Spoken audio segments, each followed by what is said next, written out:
Donc, je vais aborder la question de certaines décisions particulièrement difficiles qui concernent les décisions de limitation et d'arrêt de traitement dans une situation que je connais bien comme neurologue plus spécialisée dans la prise en charge des accidents vasculaires cérébraux et montrer un peu tous les enjeux éthiques en fait, de ces décisions qui sont très souvent particulièrement complexes. Et ce que j'espère pouvoir transmettre aujourd'hui, c'est justement cette complexité et puis essayer de voir si on peut penser les choses autrement qu'en essayant d'opposer soit des types d'approches éthiques, soit des situations qui sont bonnes ou mauvaises, etc. Donc c'est cette réflexion-là que je voudrais discuter avec vous aujourd'hui. Alors, juste pour resituer un petit peu le contexte, les accidents vasculaires cérébraux, vous le savez sans doute, c'est une pathologie aiguë, cérébrale, qui est caractérisée à la fois par sa brutalité d'installation d'une seconde ou d'une minute à l'autre, par son imprévisibilité, donc c'est des situations, et ça porte bien son nom, d'attaque, d'accident, donc ça survient sans qu'on s'y attende du tout, ce qui pose un certain nombre aussi de difficultés dans la prise en charge et dans les décisions thérapeutiques, et puis qui peuvent être particulièrement graves. C'est, vous le savez ou non, mais c'est la troisième cause de mortalité. On considère qu'on a environ 20% des patients qui vont décéder au cours du premier mois, et puis c'est la première cause de handicap acquis de l'adulte. Donc on est face à une situation où on va être, ces patients ont un risque de mortalité important pour les patients les plus graves, et puis sinon un risque de handicap relativement important, puisque la moitié des patients vont garder un handicap plus ou moins sévère. Le questionnement que je vais vous proposer aujourd'hui par rapport à ces décisions de limitation thérapeutique s'inscrit dans une réflexion qui a été beaucoup plus fournie et très importante dans le contexte de la réanimation, mais qui a été très peu discutée dans cette situation particulière neurologique d'accidents vasculaires cérébraux et qui s'inscrit aussi dans une démarche de réflexion autour des soins palliatifs, notamment en particulier depuis la loi du 22 avril 2005. Les principales questions qui me semblent importantes à poser dans ces situations, finalement, c'est les critères sur lesquels, et c'est ce autour de quoi on tourne toujours quand on pense aussi à la décision, c'est à partir quels vont être les critères qui vont guider nos décisions dans ces situations particulières et comment appliquer ces décisions. Alors, les principales questions qu'on est amené à se poser, c'est souvent des limites, ça a été abordé juste précédemment, des limites dans la prise en charge, parfois très précocement, dès le passage aux urgences. On a parlé tout à l'heure des hémorragies cérébrales, juste dans le topo précédent. J'en dirai un petit mot. Donc parfois, très souvent, même ce sont des patients pour lesquels il va être décidé d'emblée, parfois dans les premières minutes ou parfois les premières heures, mais parfois dans les premières minutes, de ne pas réanimer le patient sur des critères que j'aimerais bien discuter aujourd'hui. Ne pas débuter ou arrêter un traitement, ça peut être une ventilation mécanique, comme ça peut être aussi un arrêt de nutrition et hydratation artificielle, considéré aujourd'hui en France comme aux États-Unis, comme dans d'autres pays, comme un traitement, et donc qui peuvent être arrêtés dans des situations particulièrement graves pour certains patients. Alors les critères pour décider sont multiples, et c'est ce que je vais essayer de vous montrer. Ils sont multiples et ils sont tous questionnables les uns après les autres. Et c'est probablement ce qui est le plus complexe. Alors très souvent, ce qu'on va retrouver, je vais revenir, je vais vous donner quelques éléments médicaux, c'est la question du pronostic. La question du pronostic, c'est quelque chose qui est éminemment complexe, qui est très difficile à élaborer et très difficile à utiliser. Je vais vous en dire un mot. Pourquoi? Parce qu'on a des données dans la littérature médicale qui nous permettent d'avoir une idée sur le niveau de handicap, mais pour autant, on ne sait pas ce que ça peut représenter pour le patient que de vivre avec un handicap plus ou moins sévère, c'est-à-dire finalement, qu'est-ce que ce handicap va représenter en termes de qualité de vie. Par ailleurs, si on s'intéresse que à la littérature médicale, finalement, le souhait des patients, des proches, la place du patient dans ces processus décisionnels est finalement peu interrogé, souvent aussi au nom du fait que le patient est inconscient ou n'est pas capable, puisque nous, dans 80% des cas, nos patients, du fait de leur lésion cérébrale, ne sont pas considérés comme compétents, comme on dit, pour pouvoir participer à la décision. Et puis, il y a plein d'autres choses qui jouent dans ces décisions, et ça, je pense que c'est important, et c'est peu abordé finalement non plus dans les études parfois médicales, sauf quelques-unes.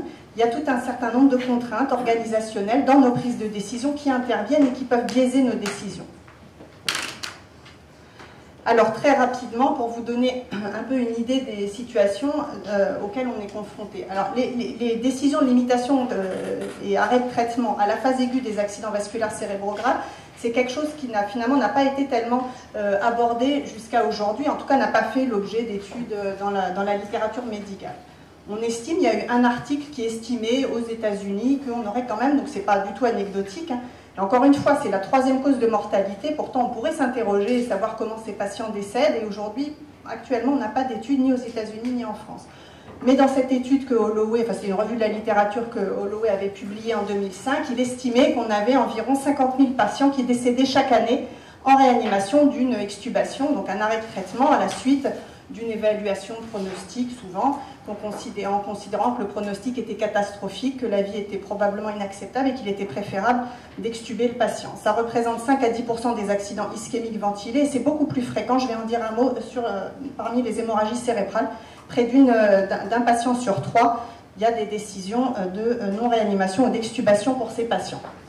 Alors il y a quelque chose qui est beaucoup mieux tracé, notamment aux États-Unis. Il n'y a pas du tout d'études qui ont été faites en France, mais il y a les décisions de non-réanimation qui sont consignées à l'entrée dans les hôpitaux américains. Par contre, ça, on a quelques données. Et ça, moi, j'avais été assez surprise, je dois dire. Finalement, quand on prend tous les AVC qui sont admis aux urgences des hôpitaux américains, pour un tiers des patients, il y a une consigne de non-réanimation. Il paraît que Nixon, le président Nixon, d'ailleurs, s'était présenté aux urgences comme ça, avec une consigne de non-réanimation en cas d'AVC, et elle n'avait pas d'ailleurs été réanimée. Donc c'est quand même c'est des situations assez fréquentes, en fait, hein, qu'il y ait des directives anticipées aux États-Unis et où on fait état de ces souhaits de non-réanimation. Alors, ce qui est peut-être plus complexe, me semble-t-il, ou plus compliqué en tout cas dans ces décisions, c'est que ces décisions, il semblerait qu'elles soient prises dans un peu plus de la moitié des cas dans les 24 premières heures. C'est particulièrement difficile d'évaluer un pronostic neurologique en général, mais en particulier dans les 24 premières heures, donc je pense que déjà tout ça, ça peut poser un certain nombre de questions. Je l'ai dit et je vais y revenir après, très fréquent dans les hémorragies cérébrales. C'est un tiers de toutes les hémorragies cérébrales qui arrivent dans les hôpitaux américains pour lesquels il y a des consignes de non-réanimation, soit du fait de directives anticipées, soit parce que les médecins qui les prennent en charge, les urgentistes, décident de ne pas mettre en route de réanimation pour ces patients, très souvent au nom, mais c'est très peu détaillé dans les études, d'un pronostic catastrophique. Donc c'est extrêmement fréquent, ce n'est pas les hémorragies cérébrales graves, c'est toute hémorragie cérébrale. Il y en a qui sont très peu sévères dans le lot, et voilà, donc ça c'est quand même quelque chose d'extrêmement fréquent. Il y a une étude qui s'est intéressée finalement aux critères qui étaient associés à ces consignes de non-réanimation, puisque c'est ça qui va nous intéresser. Finalement, sur quels critères, comment peut-on prendre ces décisions de limitation et d'arrêt de traitement ou de non-réanimation? Alors il y a des choses auxquelles on peut s'attendre hein, quand on est des professionnels de santé, c'est la gravité, souvent la gravité neurologique initiale, le coma initial qui est un facteur déterminant pour l'absence de réanimation, l'âge, les comorbidités associées graves, la perte d'autonomie du patient.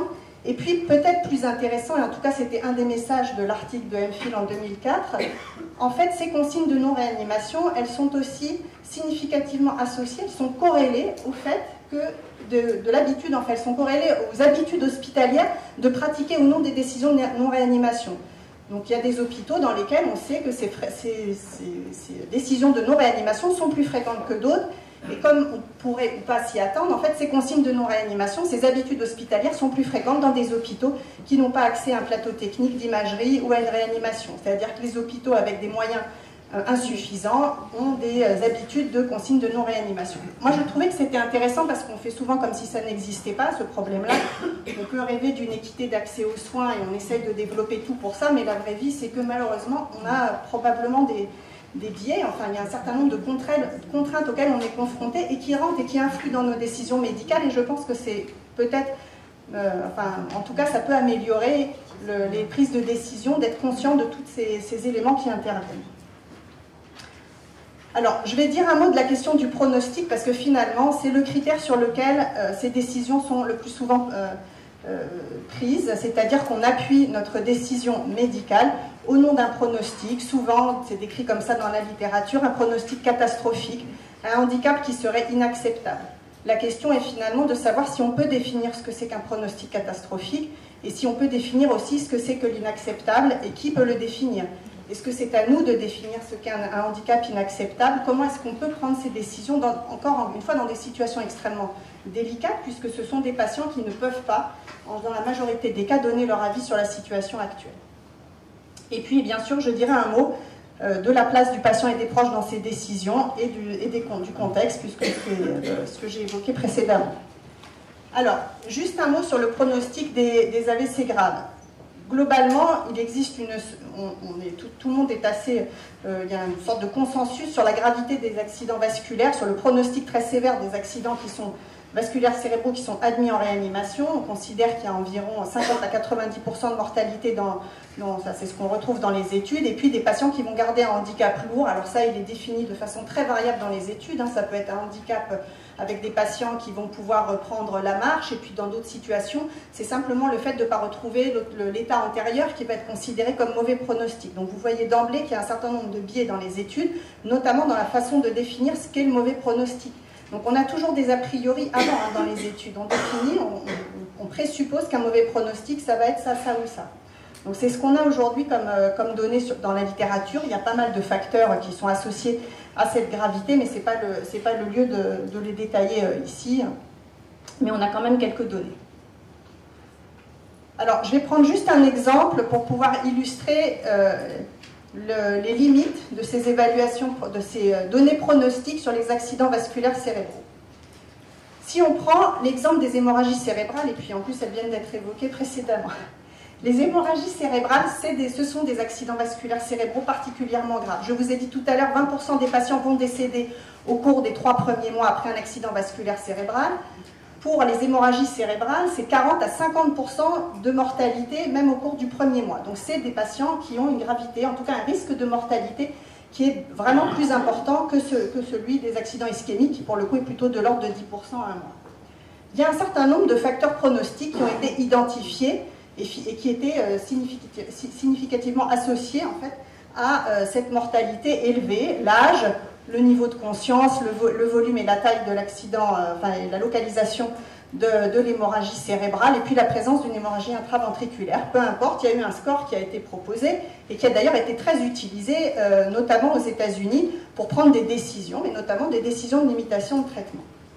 Mais plus intéressant, la même année, en fait, en 2001, parce que ça date d'à peu près 10 ans, il y a eu un article, certes un petit article, mais qui était tout à fait intéressant, et qui montrait quoi? Qui montrait que finalement, ces hémorragies cérébrales, elles décédaient principalement, non pas de leur gravité initiale, mais de façon indépendante, c'était corrélé au fait que ces patients n'avaient pas eu de réanimation. Donc là, sur cette petite étude, 80% des patients étaient décédés d'une limitation thérapeutique. Et en fait, ce que soulignait cette équipe, c'était que nos croyances pronostiques, c'est-à-dire l'idée qu'on se fait du fait que le malade va mourir, la croyance qu'on a que le malade va mourir, va avoir pour conséquence une limitation de notre engagement thérapeutique, et notamment pas de réanimation pour ces patients. Le malade va décéder, et donc on avait raison, puisqu'on avait dit qu'il allait mourir, il va effectivement mourir. Donc c'est un biais extrêmement important dans les études sur les hémorragies cérébrales. C'est quelque chose qui a été de nouveau, vous voyez, montré en fait en 2005. Il y a eu un certain nombre d'études et de discussions, mais au total, par rapport à toutes les études pronostiques qu'on a eues, il y a une dizaine d'études seulement qui soulignent ce biais des prophéties autoréalisatrices, qui est un biais important dans nos décisions médicales. Donc attention justement aux données pronostiques, elles sont très importantes, mais il y en a un certain nombre qui sont biaisées par ces limitations thérapeutiques.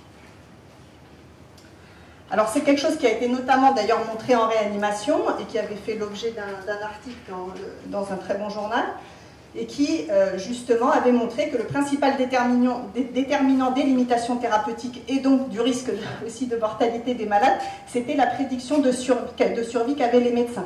Et ça, c'était indépendant des scores de gravité, notamment des scores de gravité en réanimation, comme les scores Apache, qui sont quand même des bons scores de gravité. Donc c'était juste pour vous dire que ces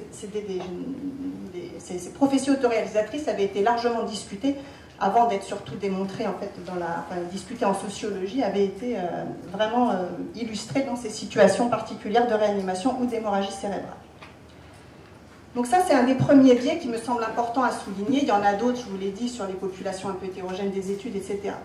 D'autre part, ce que soulignait Holloway dans sa revue de la littérature sur la question des AVC graves et des décisions médicales qui sont prises dans les situations d'AVC graves, c'est qu'il y a un certain nombre de nos décisions qui sont obligatoirement biaisées, et en particulier dans ces situations où on va décider de mettre en route ou pas une réanimation, etc., qui sont que, selon notre personnalité, ça, il y a pas mal d'études qui ont été faites, notre religion, enfin le fait qu'on soit plus ou moins optimiste, c'est surtout ce genre de choses qui avaient été évaluées, notre religion, la façon dont on communique les informations, que ce soit les connaissances sur le pronostic des patients, mais aussi parfois que soit évoquée la capacité d'adaptation, que très souvent aussi il y avait d'autres choses qui biaisaient nos décisions dans la façon aussi d'informer les proches, c'était une méconnaissance, même avec beaucoup d'efforts, des souhaits des patients. Donc tout ça joue et biaise les décisions, notamment dans ces situations d'AVC grave.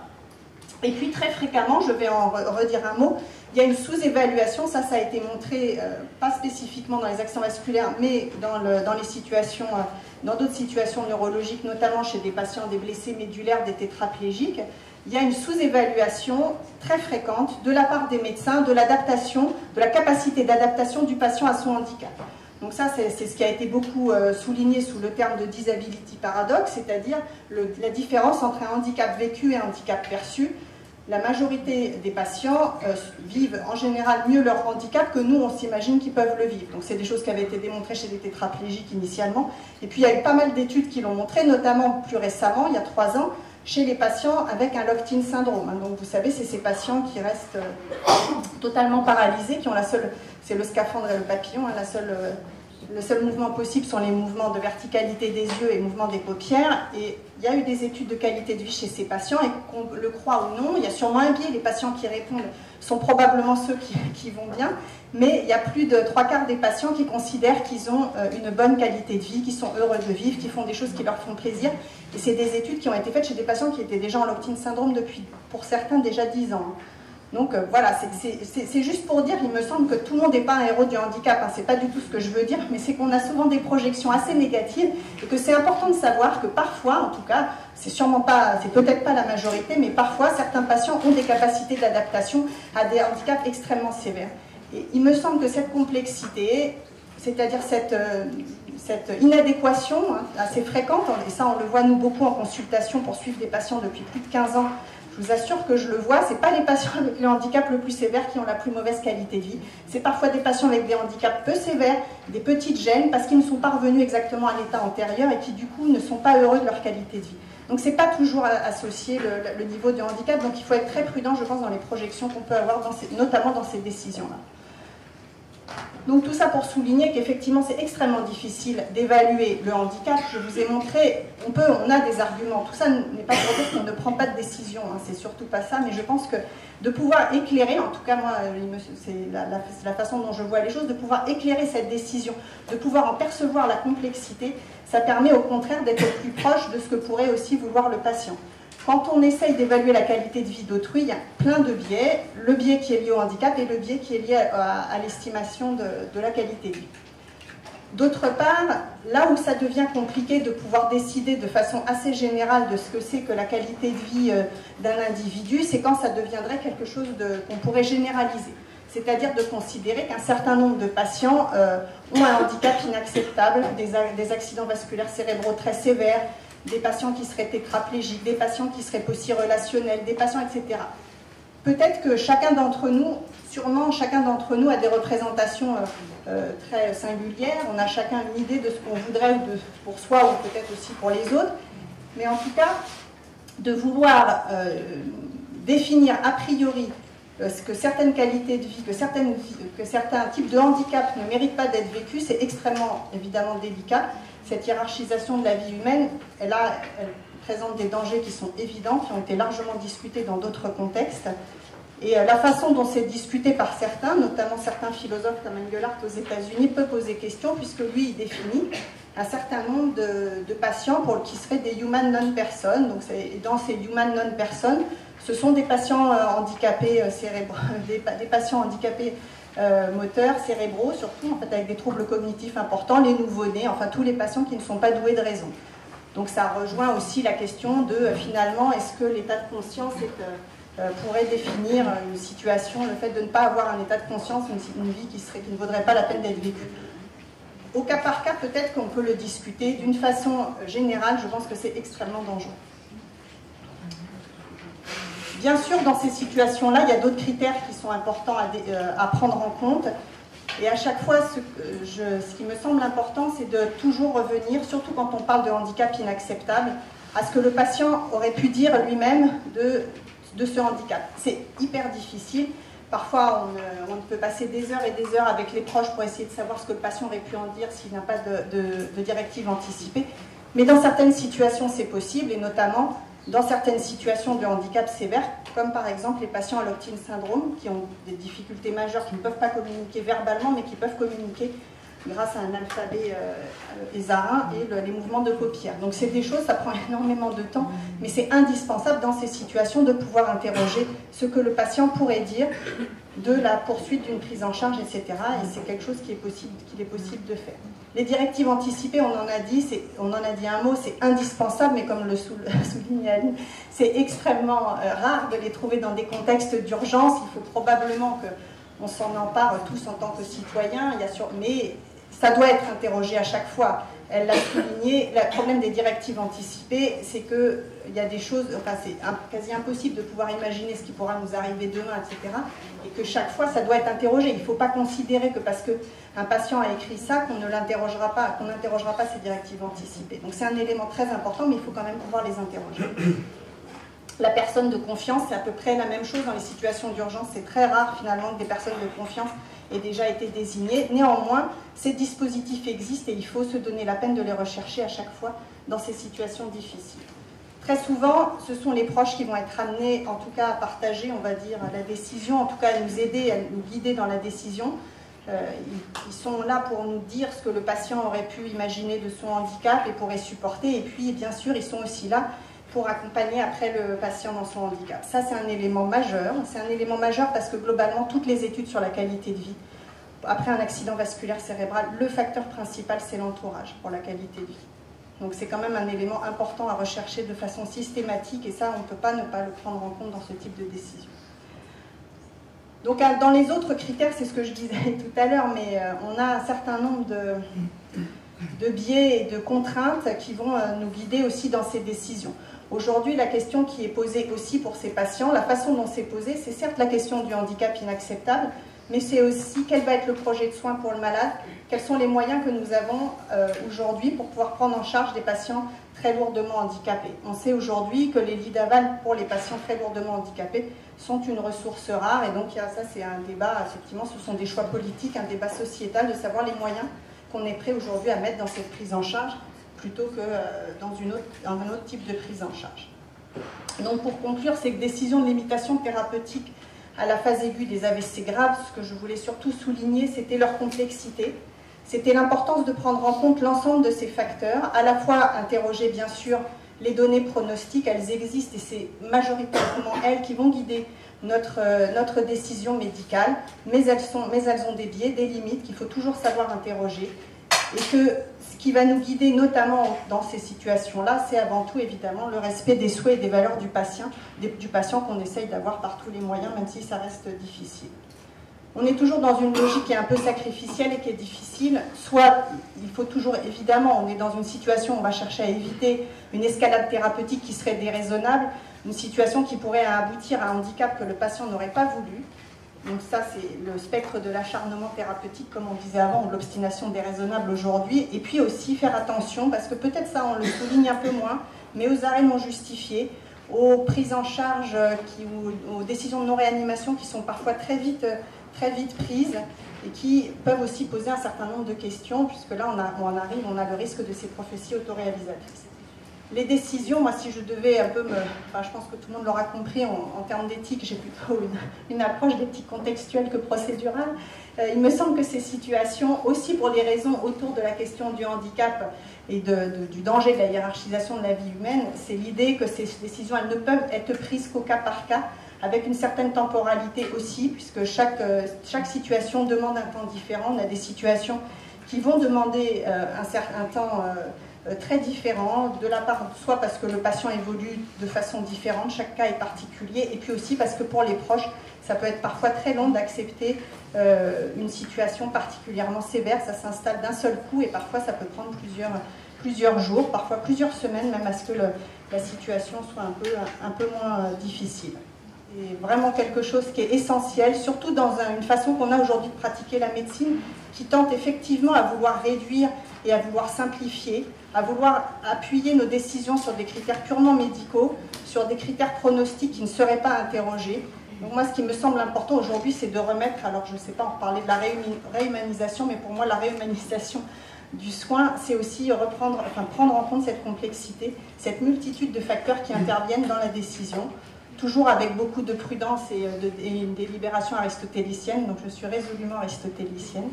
Et puis, et pour autant, après cette délibération, être capable de parier, on est toujours dans des situations d'incertitude, dans les situations de décision.